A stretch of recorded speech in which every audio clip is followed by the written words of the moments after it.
Then आते हैं geography पे। ज्योग्राफी के लिए भैया एक ही सोर्स है, 6th से लेके 12th तक की सारी एनसीईआरटीज पढ़ मारो, और अगर कहीं पे कोई टॉपिक्स में कंफ्यूजन आता है तो यूट्यूब पे वो टॉपिक को गूगल करो, उसके नाम के साथ में यूपीएससी लिखो और सर्च कर दो, आपको उस टॉपिक के बढ़िया एक्सप्लेनेशन मिल जाएंगे, वहाँ से उसको समझ लो। इसके अलावा ज्योग्राफी में और कुछ नहीं करना है। एनसीईआरटीज पढ़नी है 6th से लेके 12th तक की, और उसमें भी 9th और 11th की एनसीईआरटीज पर स्पेशल एम्फेसिस देना है। लोग बाग जनरली बोलते हैं कि 11वीं की एनसीईआरटी पढ़ लो, जितनी बार हो सकता है उतनी बार पढ़ लो, वो वेल एंड इनफ है। मैं 9th की इसलिए बोल रहा हूँ क्योंकि 9th की ज्योग्राफी में एक तो इन्होंने मॉनसून और क्लाइमेट को अच्छा एक्सप्लेन किया, दूसरा फॉरेस्ट वगैरह के बारे में जो अलग अलग तरीके के पेड़ होते हैं उसको अच्छे से एक्सप्लेन किया, और यहाँ से क्वेश्चंस आ चुके हैं। तो ज्योग्राफी में सिर्फ एनसीईआरटीज पढ़नी है, इसके अलावा कुछ नहीं पढ़ना। स्पेशल एम्फेसिस 9th और 11th की एनसीईआरटी को देना है। 11वीं की एनसीईआरटी तो एकदम घोट के पी लेनी है, इसमें तो कोई शक की बात ही नहीं है। 11वीं की एनसीईआरटी एकदम घोट के पी जाना है।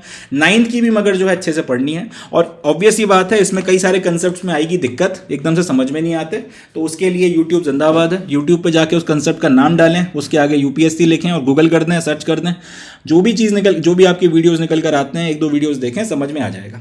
फिर इसका जो सेकंड पार्ट है वो है मैपिंग।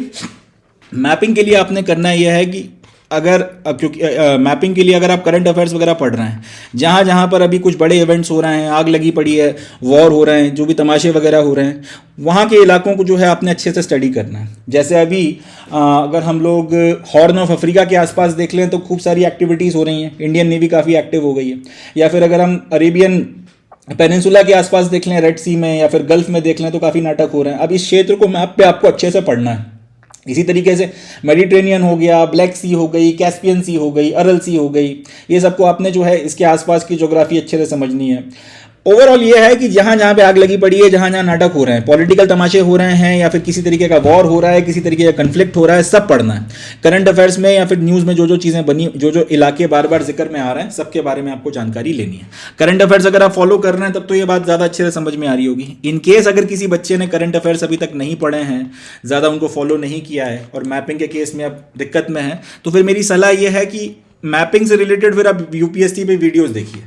ज्योग्राफी मैपिंग या फिर मैपिंग ज्योग्राफी यूपीएससी प्रीलिम्स 2024 के नाम से आप यूट्यूब पर जाइए, वीडियोस वगैरह जो भी मिलते हैं देखिए। 2-3 वीडियोस देखकर समझ में आ ही जाता है कौन बेहतर बता रहा है, कौन बेहतर नहीं बता रहा। किसी एक को पकड़िए और उसके फिर आप मैपिंग की वीडियोस वगैरह देख लीजिए। बेसिक मैपिंग भी आप सीखिए कि भाई अब जैसे आपका ये जो ट्रॉपिक ऑफ कैंसर है वो भारत के कितने स्टेट से निकल कर जाता है, या फिर कितने स्टेट से वो निकल कर जा रहा है जिनकी जो कोस्ट लाइन, जिनकी जो बेसिकली कोस्टल स्टेट्स हैं। इसके अलावा आपका जो इंटरनेशनल डेट लाइन है उसके वो कहाँ से कितने देशों से पास होता है, या फिर आपका इक्वेटर जो है वो कहाँ से निकल कर जा रहा है। इस तरीके की स्टैंडर्ड मैपिंग भी सीखिए, इसमें से भी सवाल पूछे जा सकते हैं, मगर मोस्ट प्रोबेबली यूपीएससी का जो पैटर्न है उसके बेसिस पर जहाँ जहाँ अभी तमाशे हो रहे हैं, जहाँ आग लगी हुई है, जहाँ कन्फ्लिक्ट हो रहे हैं, उन इलाकों की ज्योग्राफी अपने को अच्छे से प्रिपेयर करनी है। इसके लिए कहीं से कोई सोर्स लेने की ज़रूरत नहीं है, यूट्यूब से अच्छी प्रिपरेशन यहाँ से कोई और आपको नहीं करा सकता। तो मैपिंग के लिए यूट्यूब पे जो वीडियोस पड़े हैं उनको जाकर देख लें, मोर देन एनफ हो जाएगा, इससे ज़्यादा कुछ और करने की ज़रूरत नहीं है। तो दैट्स ऑल फॉर ज्योग्राफी।